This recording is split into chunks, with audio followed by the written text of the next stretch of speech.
Bonjour chers amis. Après du coup vous avoir emmené avec moi sur l'exposition de Steve McQueen, l'héritage d'une icône, je voulais revenir un petit peu sur la carrière de cet acteur, enfin à travers cette collection de Steve McQueen qui est du coup issue de ma propre collection, hein. Tout ça m'appartient. Donc on va ensemble regarder de quoi il s'agit, hein. Mais d'abord, j'aimerais dire effectivement qu'au même titre que Jean-Paul Belmondo, je suis un grand fan de Steve McQueen, comme vous pouvez le remarquer, également sur mon maillot, hein, puisque là vous voyez du coup que c'est issu de la carrière, de la canonnière du Yangtze, du coup, avec Steve McQueen. Et comme je disais, c'est vrai que j'aime beaucoup Steve McQueen parce qu'il représente effectivement le rêve américain, hein, dans toute sa splendeur. Et c'est un acteur qui a marqué par grand nombre de ses films. Il a joué des rôles inoubliables, du coup, comme celui de Frank Bullitt dans le même dans le titre éponyme, pardon, excusez-moi, Bullitt. Max Sand, du coup, dans Nevada Smith. Eric Stoner dans Le Kid de Cincinnati. Et aussi, comme vous le voyez derrière moi, Josh Randall dans la série Au nom de la loi, où on le voit effectivement avec sa tenue emblématique et Sam Winchester à canoncier, qui du coup était l'arme qu'il a utilisée pendant toute la série, qui a duré 3 saisons. Enfin pour être voilà pour faire un petit peu un résumé de ce qu'il a tourné. Donc ça a duré 3 saisons effectivement. Et ce qui est intéressant, c'est que c'est le premier acteur qui du coup a commencé sa carrière par une série TV. Une série TV, comme je disais, qui a duré 3 saisons et qui a eu un énorme succès. Après, on a eu aussi effectivement Clint Eastwood, hein, qui a joué dans une série TV. Mais ça a été le premier en 1958, à l'âge de 28 ans. Après cela, effectivement, Steve McQueen devient une grande star en 1960 avec le film Les 7 mercenaires, aux côtés de Yul Brynner, de Charles Bronson, du coup, notamment. Et voilà, et d'autres affiches, d'autres têtes d'affiche de l'époque. Donc voilà, c'est en 1960, hein, qu'il devient une grande star. Et pour immortaliser tout ça, du coup, je vais vous montrer quelques-uns de ces films que je possède. Et de toute façon, bah, on est dans une décoration, dans un décor qui se prête totalement à l'ambiance de Steve McQueen. Alors, je vais essayer de commencer, hein. Donc là, j'ai un coffret du coup DVD de Steve McQueen avec des films très connus, dont La proie des vautours, qui est un film sur la guerre où des soldats américains veulent palper un trésor. C'est avec Frank Sinatra, donc voilà, très beau coffret, hein, je vous montre. Voilà, là on a vraiment tous ces films. Donc on a La proie des vautours, on a le Kid de Cincinnati avec Eric Stoner, comme je disais, qui doit affronter un personnage qui s'appelle Lance Howard, et qu'on appelle le roi, hein. C'est vraiment le maître à jouer du poker, hein, il est indétrônable. Et du coup Eric Stoner va se frotter à ce personnage mythique. On a effectivement Bullitt, hein, avec Steve McQueen, hein, qui...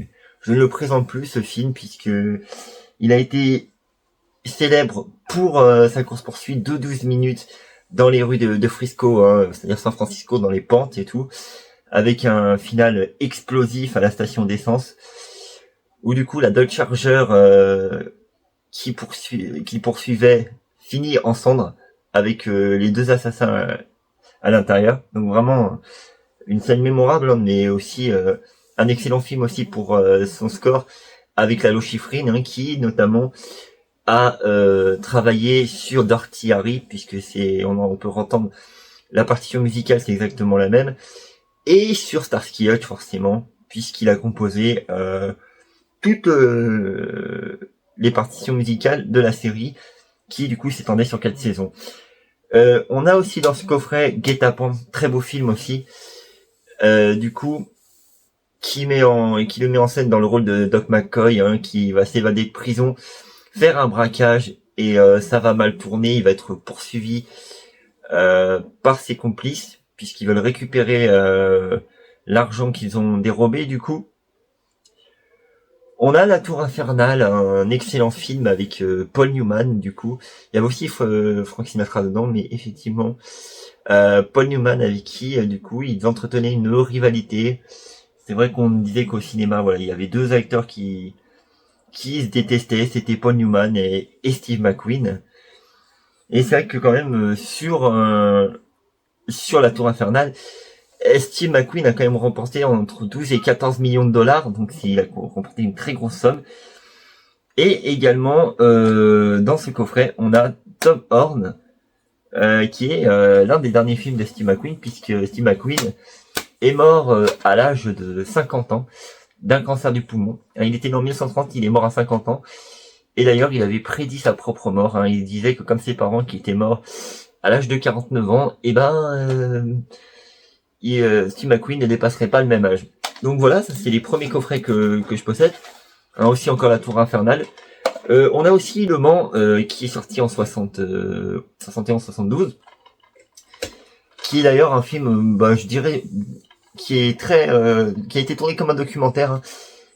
Il parle très peu dans ce film, Steve McQueen. Dans Le Mans, il parle très peu. Par contre, les images sont magnifiques.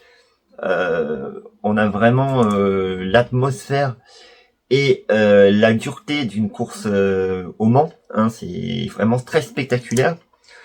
Par-dessus, il y a une petite histoire de romance. Bon, voilà, c'est vraiment l'histoire en fait d'un ancien coureur qui a vécu un accident il y a longtemps il y a longtemps, quelques années en arrière, sur la piste du Mans, et qui revient pour essayer de prendre sa revanche et essayer de gagner cette mythique course. Donc voilà, Steve McQueen dedans est incroyable encore une fois de plus. Et il faut savoir aussi, j'ai une anecdote, c'est que sur ces films pendant le Mans, du coup, Steve McQueen, qui était quelqu'un d'assez colérique, d'assez volage, et qui s'énervait très facilement, il a pointé un jour du coup une arme sur la tête de son épouse de l'époque, Neil Adams, puisque celle-ci avait été infidèle et l'avait trompé. Et c'est comme ça qu'il avait appris le nom de l'amant de sa femme en la menaçant avec une arme. Donc Steve McQueen était capable de tous les excès. C'était quelqu'un d'assez borderline. Mais en même temps, c'est ce qui a fait sa légende, puisque Steve McQueen est un personnage assez trouble, mais qui a une immense carrière derrière lui. Donc, voilà, on a Le Mans. On a aussi l'un de ses derniers films, Le Chasseur, qui est un super film où il joue le rôle, du coup, d'un chasseur de primes. C'est pas le même chasseur de primes que dans Au nom de la loi. Mais là, on est sur un chasseur de primes. Typiquement, ce film fait vraiment penser à Peur sur la ville. Je vais vous dire pourquoi, parce que il y a une scène dans ce film où, comme Belmondo, il se suspend à une rame de métro et il refait la même scène. C'est pour ça qu'on a toujours dit qu'entre Belmondo et Steve McQueen, il y avait toujours des similitudes et les deux acteurs se ressemblent énormément. Ils ont le même goût pour les automobiles, ils ont le même goût du risque, des cascades. Ils ont joué tous les deux des rôles de flics, assez virils, assez macho. Donc, il y a vraiment un point commun entre Steve McQueen et Belmondo, et c'est vraiment un très bon film, du coup. Par contre, il a aussi une Ford Mustang dans ce film, et il la conduit, mais comme un manche, c'est vraiment l'antithèse de Bullitt. Bullitt, il est incroyable dans son rôle de pilote, même si c'est vrai que certaines scènes ont été doublées par Bud Atkins, son cascadeur, mais Steve McQueen était à l'intérieur de la voiture, mine de rien. Il a quand même tourné certaines scènes aussi, effectivement, aussi sur Bullitt. Mais c'est vrai que dans ce film-là, il conduit sa voiture vraiment comme un manche. D'ailleurs, elle finit en pièces détachées, si je puis dire. Elle est pas en bon état à la fin.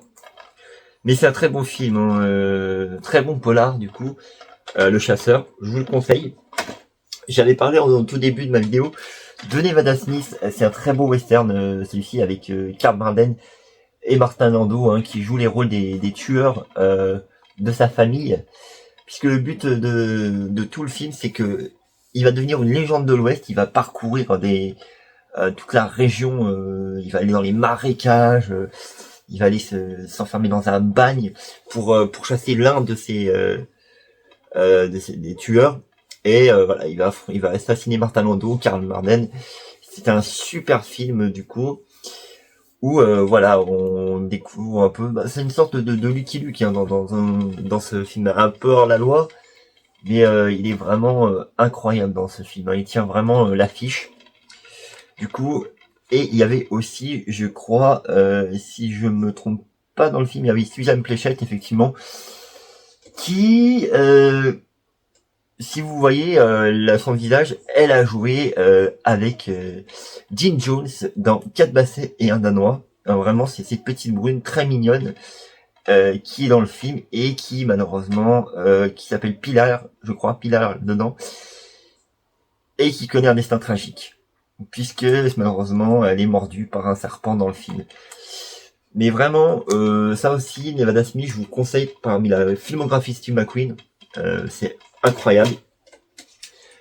Bon, on va parler d'un grand classique maintenant, La Grande Évasion, forcément. Vous avez d'ailleurs un poster derrière moi où il est en tenue avec son pull bleu et ses boots et son pantalon beige. Comment ne pas citer ce film sans effectivement parler de la fameuse scène de moto, du coup de motocross, où il saute les barbelés pour échapper à l'armée allemande. Alors, il faut savoir qu'il a fait le premier saut. C'est lui qui a vraiment réalisé le premier saut. Le deuxième, par contre, c'est pas lui. Hein. La plupart, effectivement, des cascades ont été faites par Steve McQueen, mais c'est vrai que le saut motocross, c'est pas vraiment lui qui fait le saut. Parce que bon, les sociétés d'assurance à l'époque, hein, ils voulaient pas lui laisser prendre trop de risques. Donc c'est pas vraiment lui qui le fait. Mais ce film, il est mythique. Parce qu'il y a des grands acteurs dedans. Il y a encore le Charles Bronson dedans. De toute façon, ils ont souvent joué ensemble. On a aussi James Coburn, qui a joué aussi dans, effectivement, dans Les 7 mercenaires. Donc voilà, un film mythique, hein, celui-ci. Hein. Et voilà, c'est la scène de moto, c'est l'un des moments clés du film. Dedans, il joue le capitaine Virgil Hitz, hein, qui est surnommé le roi du frigo, puisque à chaque fois qu'il s'évade, malheureusement, ils le remettent au frigo. Et il passe la plupart du temps du film en prison, hein, parce qu'il tente des évasions spectaculaires, hein, mais à chaque fois, il se fait reprendre. Même à la fin, du coup, quand il veut s'échapper, en moto. Donc très beau film en celui-là, je pense que vous l'avez beaucoup vu, et c'est une bonne chose. Alors, je vais en parler effectivement, voilà, Les 7 mercenaires, ce film-là, je vous en ai parlé, il est très bien, hein.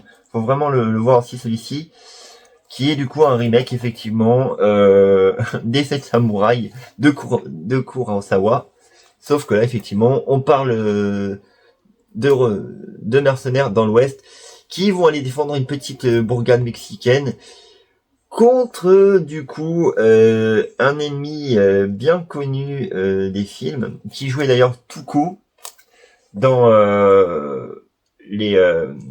Le Bon, la Brute et le Truand. Je parlais bien sûr d'Eliwala, qui est une bonne tête de brigand. Hein. On y aura même pu jouer Joe Dalton. Hein. Franchement, d'ailleurs, je me demande si il avait pas un peu le jeu de Joe Dalton, parce que franchement, il en ressemble beaucoup. Il est aussi teigneux que lui, il est petit, très nerveux. Donc voilà, un super film avec James Coburn, comme je disais, Steve McQueen, Yul Brynner. Et du coup, on avait aussi... j'ai oublié le nom, c'est pas grave. Mais en tout cas, Robert Vaughn, effectivement, je cherchais le nom. Qui a joué aussi également, je fais le parallèle avec Bullitt, puisque c'est lui qui nomme Bullitt pour surveiller un témoin. Donc voilà, il y avait aussi Robert Vaughn dedans. Donc que des grands acteurs, hein, Les 7 mercenaires, très beau film. Vous voyez, il est encore sous blister, je l'ai même pas ouvert. Bon, c'est pas grave. Donc voilà, qui, comme je vous ai dit, en 1960, hein, qui a lancé la carrière de Steve McQueen. Voilà. Alors, on passe à un film aussi que j'aime beaucoup, hein, que je pense que beaucoup de gens adorent aussi. C'est l'affaire Thomas Crown. Et l'affaire Thomas Crown, c'est ce mythique affrontement avec Faye Dunaway, qui est du coup chargé de prendre la main dans le sac. Thomas Crown, interprété par un incroyable Steve McQueen. Alors il voulait pas le rôle au début, et en plus il aimait pas porter des costumes, mais sa femme, quand il a mis des costumes, lui a dit mais ça te va super bien, t'es vraiment élégant, et franchement c'est vrai que l'élégance dans ce film de Steve McQueen, elle est pas démontrée. Hein. D'ailleurs, on pourrait même croire qu'il pourrait jouer une sorte de James Bond, hein, tellement qu'il est élégant, très gentleman, très bien apprêté sur lui, et dedans il fait des trucs complètement fous. Hein. Il arrive dans un espèce de petit avion sur un champ de course, c'est un moment incroyable, avec la musique de Michel Legrand du coup, et qui est du coup aussi la reprise des Moulins de mon cœur, hein, on l'entend dans le film. Ce film est aussi célèbre pour sa scène de baiser, hein, qui dure... alors, j'ai pas calculé combien de temps elle dure, mais je crois qu'elle dure 5 minutes. Hein, elle est très longue avec Fade Away, du coup, qui est vraiment au sommet de sa beauté dedans. Hein. Il y a rien à dire, elle est magnifique dans ce film. Et la fin est intéressante parce que du coup, Steve McQueen était tombé amoureux, enfin Thomas Crown était tombé amoureux de Vicky Anderson, mais à la fin elle voulait le piéger puisque lui il voulait rendre l'argent, mais elle lui avait tendu un piège à la fin. Sauf que coup de théâtre, et ben il est parti en avion, elle lui a filé un rendez-vous, il y était pas, et il s'en est sorti à la fin du film, avec effectivement encore la musique à la fin, tous les moulins de mon cœur. Donc vraiment très bon film l'affaire Thomas Crown. J'ai pas du tout aimé le remake avec Pierce Brosnan, hein, parce que je trouve que ça a pas la même saveur, même s'il a beaucoup de charisme, Pierce Brosnan. J'ai moyennement aimé le remake.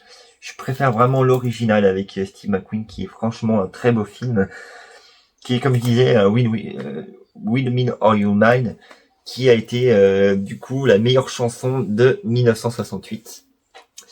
Donc voilà, l'affaire Thomas Crown. Super film, hein, moi je vous le conseille aussi. Très beau film aussi pour La Canonnière du Yangtze, voilà, j'en parlais. Et comme j'ai été marin comme lui à une époque pendant 1 an, bah je sais ce que c'est les inconvénients de la marine nationale. Donc voilà, c'est vraiment un très beau film. Hein. J'ai juste un regret sur ce film, c'est que à la fin, Steve McQueen, enfin Jack Coleman plutôt, le mécanicien qui interprète, se fait assassiner en voulant protéger un couple, et je trouve ça dommage parce que c'est vrai que bon, c'était un beau film et on aurait peut-être pu éviter la fin, mais aussi un magnifique film, hein, La Canonnière du Yangtze, voilà, avec Richard Crenna dedans. Donc un film petit que les gens ne connaissent pas trop aussi, qui est très marrant. Là il joue sur un ton très comique, Branle-bas au casino, hein. Il interprète encore un soldat de la marine nationale, du coup, enfin de la marine, et il a un plan infaillible. Il demande à un de ses collègues qui a piraté, qui a un coin pirate, grâce à un ordinateur informatique, ils vont faire un casse au casino. Il va y avoir tout plein de quiproquos, c'est un peu un vaudeville, hein. C'est très très marrant comme film, un grand numéro de Steve McQueen. Moi j'ai beaucoup aimé ce film. Il est pas très connu, hein, c'est Branle-bas au casino, donc celui-ci je vous le conseille aussi. Hein. Il y a vraiment des dialogues savoureux, des moments assez drôles comme je disais. Donc je vous conseille ce film. Et puis on va finir quand même par oui, j'en ai parlé, on va finir. Alors j'ai pas le troisième coffret, hein. Et c'est effectivement Au nom de la loi avec Joss Randall où il joue le rôle du chasseur de primes. Hein. C'est vraiment une très belle série en noir et blanc, hein. Elle a jamais été colorisée. Et comme je disais, elle date de 1958, et c'est vraiment là que Steve McQueen a vraiment crevé l'écran. Hein. Donc moi je vous conseille cette série Au nom de la loi avec son Winchester. Et les épisodes étaient très bien, hein. Ils devaient à chaque fois ramener des véritables bandits, quoi, des belles gueules de l'époque, hein, qui faisaient vraiment très repris de justice, avec les têtes d'affiche et tout, avec le reward dessus sur l'affiche. Donc voilà, moi je vous conseille, c'est des super séries, ça. Au nom de la loi, voilà. Du coup, avec Steve McQueen. Donc maintenant qu'on s'est dit tout ça, qu'on a vu tous ces films, il a une carrière assez impressionnante. Bon, je les ai pas tous, hein, il doit m'en manquer effectivement, et on en a vu déjà pas mal. Bon, les figurines, je pense que vous les avez déjà vues, mais je vais vous les montrer quand même. puisqu'elle immortalise bien certains films qu'on a discutés. Donc on a effectivement Frank Bullitt hein, avec sa veste du coup en laiton, son pull bleu, hein, on a le holster hein, dedans également. Donc il est super bien fait. Hein. Niveau visage, on le reconnaît très très bien. Celle-ci, je l'avais acheté, je me rappelle, à un particulier qui était sur eBay. Et il me l'avait pas vendu cher, je crois que je l'avais payé dans les 250 euros. Il est vraiment très bien fait. Hein. C'est rare de trouver un Frank Bullitt aussi ressemblant. La plupart sont assez vilains, je dois dire. Mais là, j'aime bien. Franchement, je trouve bien. Et puis, il y a son arme et tout. Il est souriant, il est super bien fait. Donc voilà. Frank Bullitt. Et aussi, bah, vous avez dû la voir aussi, hein, celle-là. Mais c'est la Hot Toys, hein, du coup, de Steve McQueen. Dans le rôle de Virgil Hitz, avec son fameux gant de baseball, hein, qui travaille et qui traîne tout le temps, partout. Son pantalon aussi beige, son pull bleu. Et voilà, hein, je trouve vraiment très bien fait aussi, hein, pardon, Virgil Hitz, le capitaine Virgil Hitz. Voilà, c'est vraiment une très belle figurine. Celle-là, c'était un coffret, hein, je l'avais payé dans les 300 euros aussi, je crois, hein, sur eBay. C'est vrai que sur eBay, on trouve pas mal de figurines. D'ailleurs, si vous voulez des figurines de cinéma, je vous conseille. Il y a aussi un créateur qui s'appelle Arnalu38 dessus, je crois, et qui lui crée des figurines assez vintage. Hein. Il peut créer de Charles Bronson, il était une fois dans l'Ouest, des figurines comme aussi celle de Flic à Miami. On a voilà le Superman de Christopher Reeves. Voilà, il construit pas de figurines. Aussi MacGyver. Enfin, je vous conseille d'aller voir ce créateur d'Arnalu38 puisqu'il fait de très belles choses. Donc voilà, les figurines de Steve McQueen. Hop. Alors, je vais vous montrer quand même parce que ça, je vous l'avais pas montré. Bon, elle est un petit peu c'est un peu découpé. Mais c'était effectivement l'expo des épicuriens que je vous ai montré en vidéo. Et j'avais pu ramener ce billet hein, qui était plutôt classe. C'est malheureusement un peu découpé, mais c'est pas très grave. Hein. C'est le souvenir qui compte. Donc voilà. C'est vraiment le billet que j'ai ramené de l'expo. Et je vous remercie d'ailleurs à tous pour les commentaires sur la vidéo. C'est très gentil. De toute façon, cette vidéo, je l'ai fait pour vous, honnêtement. Pour moi aussi, quand même, parce que je suis un grand fan de Steve McQueen. Qu'est-ce qu'on a là aussi? On a aussi un livre sur Steve McQueen hors collection, mais qui est très très bien. Alors, je vous le conseille, hein, parce que du coup, il y a plein de photos. Là, franchement, si vous voulez des photos sur tous ces films, vous allez vraiment vous faire plaisir. Il y en a beaucoup. Hein. C'est vraiment, ça a été fait par ta chaîne d'ailleurs, qui est un éditeur que j'aime bien, puisque les livres ils sont jamais très chers. Donc voilà, on a plusieurs photos. Hop. Voilà, on a Joss Randall, on a Steve McQueen souriant. Je vais pas tout vous montrer, mais en gros, voilà, on en a un paquet dedans. Et là, je crois qu'on en a pour 300 photos. Voilà, on a un paquet de photos dedans. Hein. Voilà, c'est celui-ci, je vous le conseille. Du coup, c'est Steve McQueen, un hommage photographique hors collection. Donc voilà, si vous voulez vous l'offrir, hein, vous pouvez trouver celui-ci. Très beau bouquin. J'en ai un autre aussi sur Steve McQueen qui est pas mal du tout. Hop. C'est celui-ci. C'est Unforgettable Steve McQueen, inoubliable Steve McQueen. Là, je vous montre la couverture. Ça a été édité par Velrac Édition. Et là aussi, on a une retranscription de toute sa vie. On a plein de petites photos sympathiques, regardez. Voilà, c'est vraiment sympa, on a plein de petites photos sur Steve McQueen. Très belles photos en voiture, avec ses animaux, avec une arme. Voilà. On en a vraiment plein. Alors, plein de photos, en plus plein de photos. Il y a aussi les photos ici qui se mettaient tout nus, Steve McQueen. Bon. La photo célèbre où il saute du coup en moto, les barbelés. Voilà, avec son cascadeur Bad Elkins. Ah, c'est la photo, alors ça en couleur, c'est la même que j'ai derrière moi, hein, pour le coup.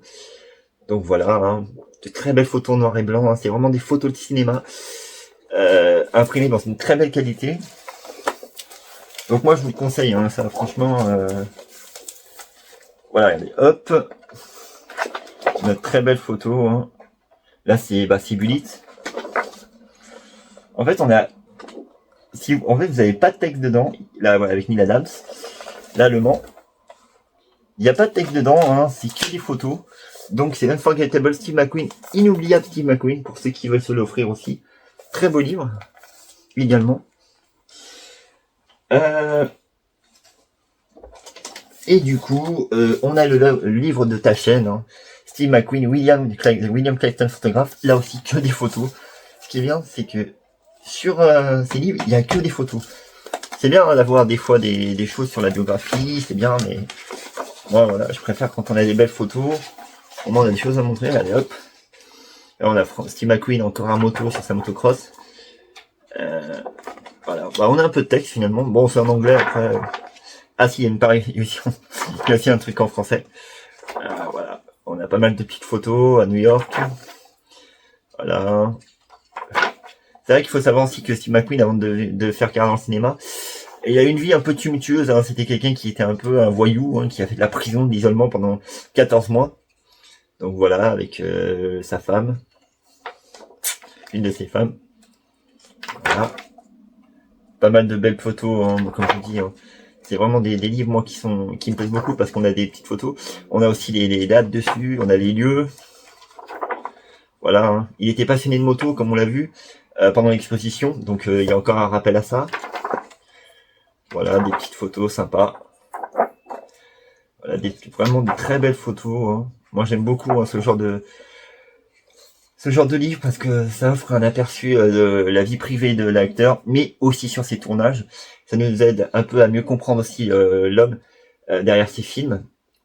Voilà, c'était quelqu'un d'assez colérique. Voilà. Et il est en voiture hein, aussi avec sa Ford Mustang Shelby GT dans Bullitt.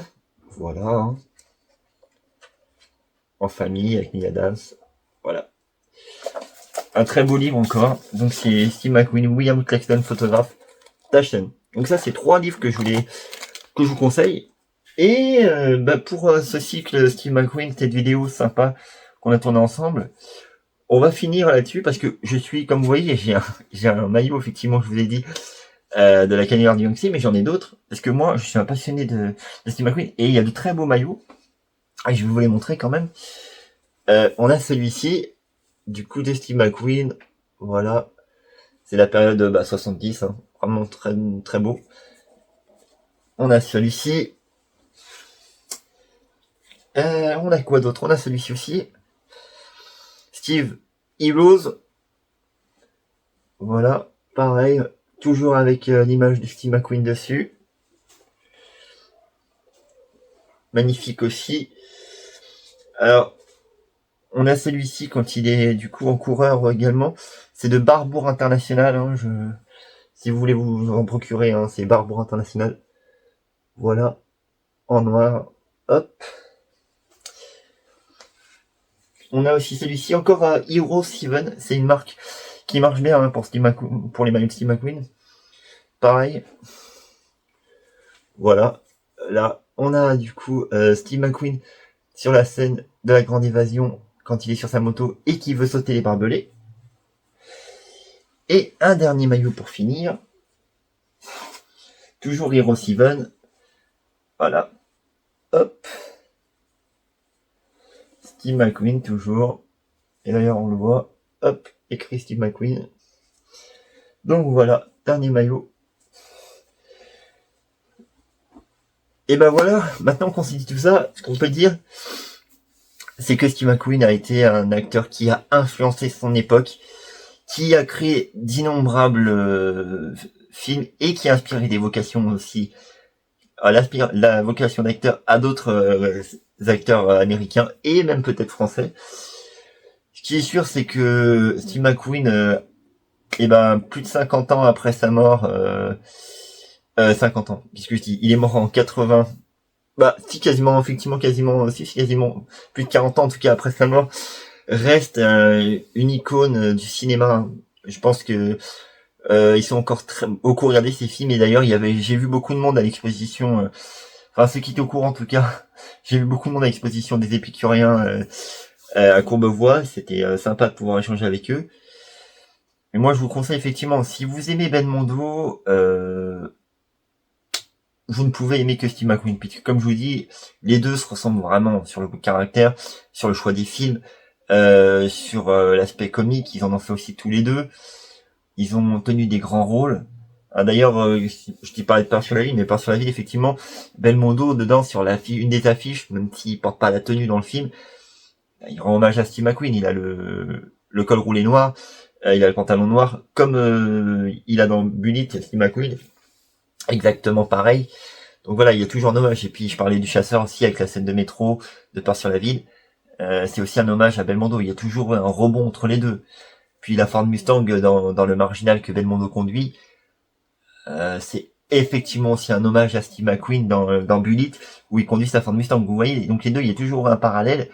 Donc vraiment, je pense que ces deux acteurs sont indissociables. Ce sont d'ailleurs deux acteurs énormément aimés du public. C'est pourquoi j'ai voulu faire cette vidéo sur Steve McQueen. Alors j'en conviens qu'elle est un peu longue, mais je voulais revenir un peu sur ces films, je voulais revenir sur quelques anecdotes comme j'ai pu en distiller pendant cette vidéo, et puis vous montrer voilà cette collection. Il y a aussi effectivement une des photos du Mans de 71 que j'avais pas montré. L'affiche, bon vous avez dû la reconnaître là, c'est forcément Bullitt, une des affiches du film. Hein. Avec aussi, du coup, j'en ai pas parlé dedans, mais effectivement, il y avait Jacqueline Bisset aussi qui a joué avec Belmondo dans Le Magnifique, hein, qui jouait du coup Tatiana. Ça, effectivement, c'est important. Jacqueline Bisset, voilà. Et puis effectivement, au nom de la loi derrière avec Joss Randall que je vous ai sûrement montré au début de la vidéo. Donc voilà, si vous avez des commentaires, des questions, n'hésitez pas. En tout cas, comme vous avez pu le voir, je suis un grand fan de Steve McQueen. C'est vrai que je parle beaucoup de Belmondo sur la chaîne, mais Steve McQueen, c'est un acteur que j'adore aussi. Et si je devais donner moi mes films préférés, bah forcément il y a Bullitt, parce que bon, le côté cool, le côté flic, taciturne, le côté aussi un peu marginal, puisqu'il a un côté un peu marginal comme Belmondo dans ses films. C'est un rôle que j'aime beaucoup. Il est excellent dans ce film. J'aime énormément aussi le Kid de Cincinnati, puisque on a une vraie plongée dans l'univers du poker. Les scènes sont vraiment intenses. C'est extrêmement bien réalisé. On a vraiment l'impression d'être dans la partie. C'est ça qui est fort, parce que les plans de caméra sont vraiment sur les joueurs. Ça joue extrêmement bien. Il y a énormément de tension. Bon, il perd à la fin du film, mais il y a une morale, puisque on dit malheureux en jeu, heureux en amour, il retrouve sa femme à la fin du film. Donc, ça se termine bien, on va dire, même si il perd sa réputation d'excellent joueur de poker. Bon, c'est comme ça. J'aimerais aussi souligner, j'aime bien aussi le faire Thomas Crown aussi pour la musique, pour le côté gentleman, pour le côté un peu Arsène Lupin qu'il montre dans ce film. La grande évasion forcément pour la poursuite, pour la scène du motocross où il saute les barbelés, c'est un moment incroyable du film. J'aime beaucoup aussi Les 7 mercenaires, film également, puisque son complicité avec Yul Brynner marche très bien. Il joue un super rôle dans ce film. La Tour Infernale, où il joue le rôle d'un pompier extrêmement valeureux et courageux. D'ailleurs, il y a un hommage aux pompiers qui risquent leur vie dans ces tours. C'est vraiment un très beau film catastrophe, l'un des premiers d'ailleurs. C'est extrêmement bien filmé. Et puis bon, même s'il y a aussi cette rivalité avec Paul Newman, je trouve que les deux dedans jouent très bien, ils s'entendent très bien. Donc il y a une très bonne alchimie à l'écran. Sinon, j'aimerais finir dans mes 5, puisque j'en ai cité 4 là. Dans mes 5, je dirais Guet-apens, puisqu'il y a un Guet-apens, j'adore. Il joue le rôle de Doc McCoy dedans, c'est un fugitif avec sa femme Ali Magro, qui était d'ailleurs son épouse à l'écran et aussi dans la vie réelle. Bon, les deux avaient un caractère orageux, hein, ils s'entendaient pas très bien, mais bon, on le voit d'ailleurs dans le film. Et puis il y a cette scène finale dans l'hôtel miteux où il sort son fusil à pompe et il dégomme tout le monde. Ça c'est un moment que j'adore du coup. D'ailleurs cette scène, c'est marrant, mais cette scène, elle a été aussi jouée par Belmondo dans l'Alpager. Si vous voyez, effectivement, c'est la même scène.